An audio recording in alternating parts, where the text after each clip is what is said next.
Hello, I'm Madonna, and this is Radio Carlos. This is Radio Carlos. Hello and good morning. You're listening to Carlos Radio. I'm Carlos Radio, and with me is Marita. Hey, hey, hey! And we've got a great show for you today. But first of all, Marita, how was your morning? It was great. I went shopping. You went shopping this morning? Well, wonderful. It's too bad you were on the late shift last night and didn't bring me my coffee. Oh, I'm really sorry, but my boyfriend called. You have a boyfriend? Anyway, sorry. We got a big show for you today. We've got Oliver Lawrence coming on the show. He's got a new project to talk to us about, among other subjects, as well as Mitch, the French guy, is going to be coming on. Woohoo! I know, it's really exciting. I'm so excited. First of all, I'm going to give you a little bit of an overview for the main topic of the day, which is licensing in music. Mostly from the standpoint of a performer or a composer, but there are other types which we will touch on, don't worry. So to get started on this, I'm just going to read through the list of different types, and then Marita's probably going to ask me some stupid questions, because she's just that kind of girl, aren't you, Marita? No. Yes, you are. First of all, we've got the master use licensing, there's performance rights licensing, synchronization rights, and mechanical rights. What are all those things? Well, I'm glad you asked, Marita. The master use is the right to use a sound recording, plain and simple. Performance rights authorize public performances, including broadcasts. Synchronization rights are the right to use music in timed relations in film, television, and commercials. Basically, it's your soundtracks. You watch a lot of Disney movies, right? Yeah, I love them. I knew you would. And finally, we have mechanical rights, which is the right to release a specific composition at an agreed-upon fee per unit sold. I have no fucking clue what any of that means, but hopefully we'll find out after this break. Woohoo!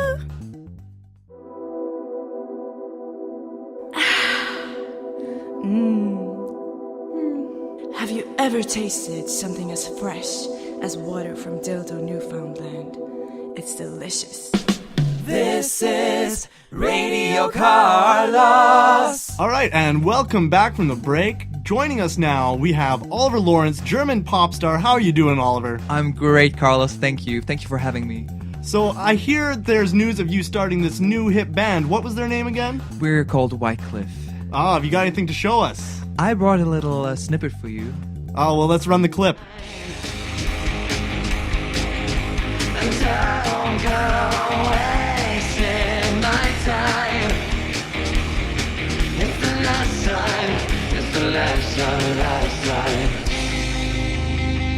Okay, wow, well, that was something else.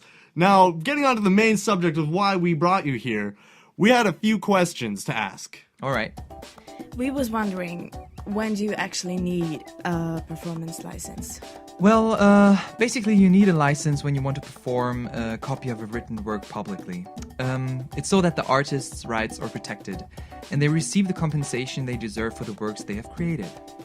So you mentioned compensation there. Yeah. In what way are they compensated? How do they receive this compensation?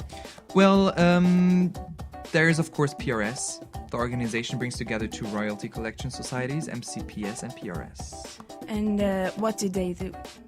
Well, they collect and pay royalties to the members when their music is exploited in one of a number of ways. When it is recorded onto any format and distributed to the public, performed or played in public, broadcast or made publicly available online. So pretty much any time you hear a song, a band is actually being paid for it. Yes, of course. Oh, well, that's actually great news for the music industry. I know. Any closing words, Oliver? I think we're running out of time for this segment. Well, I just think that as a songwriter, you should sign up for PRS as soon as possible. You never know who might steal one of your ideas, and buy my single on iTunes, please. All right, thank you, Oliver. And coming up after the next short break, we've got Michelle, the Frenchman with the accent. This is Radio Carlos. I'm Lady Gaga, and you're listening to Radio Carlos. Hola, I'm Enrique Iglesias, and you're listening to Radio Carlos.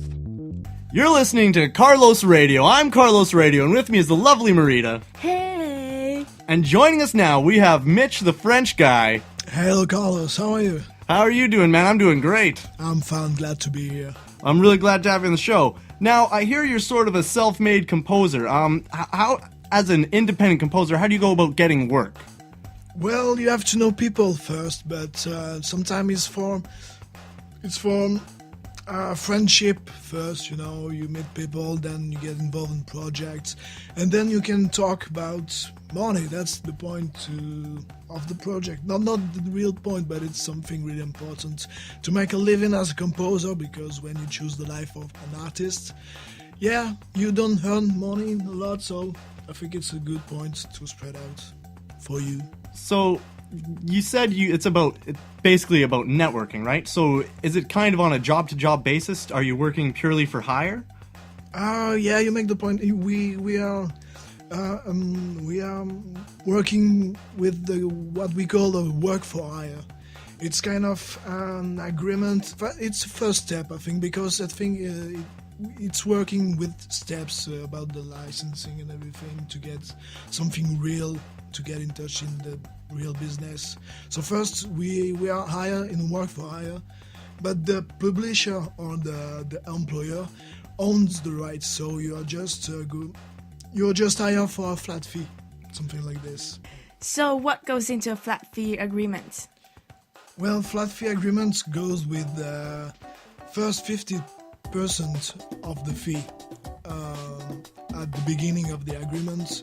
Then when you have the products to compose, you get 25% of the first session of recording. Then you have 25% for the editing, when the music is edited and mixing. So you mentioned you get 25% on the first day of recording. Is there any reason they give you that 25% up front and not at the end with the rest of the work? Can you repeat the question, please? Well, you said that you get 50% initially, right? Yeah. And then you get 25% on the first day of recording.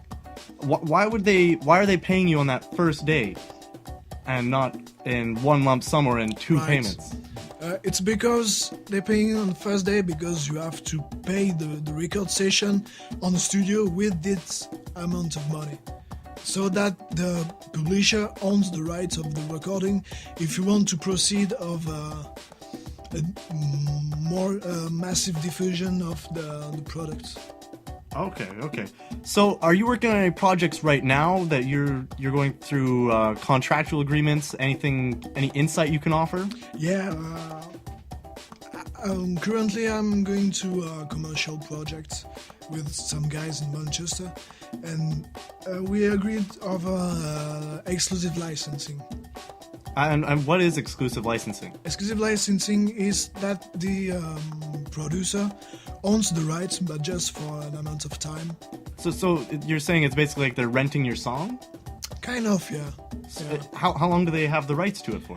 They have the rights for 2 years, but you can go for a non-exclusive license, so you can own royalties or benefits from the products. But that's the way to do it. But when you're a beginner composer, it's step by step to go for a better future. All right, well, thank you very much for your insights there, Carlos. Mitch. It's been great having you on the show. Thanks very much. Bye, Marita. Thank you. This was Radio Carlos. Thank you for tuning in, everybody. This has been Carlos Radio. And any final words, Marita? No. I didn't think so. Classic Marita. Anyways, this is Carlos signing off. Excuse me. Oliver, what's happening? Hi, I just wanted to sing something. Yes, please. I guess so. Ladies and gentlemen, we have a special guest appearance. Once again, Oliver Lawrence in the studio. What are you going to sing for us, Oliver? I'm gonna sing the first single from Wycliffe. Oh, wow, a Wycliffe single exclusive. Ladies and gentlemen, get ready for this. Every time I see All right, that's all the time we have. Thank you, Oliver. That was delightful. me wonder. Have a good night, everybody. This is my last show, and I'm signing off. Time for one another. Lost time. Hello, and welcome to Radio Carlos. You're listening to Radio Carlos, and fuck, that was weird. That was so fast.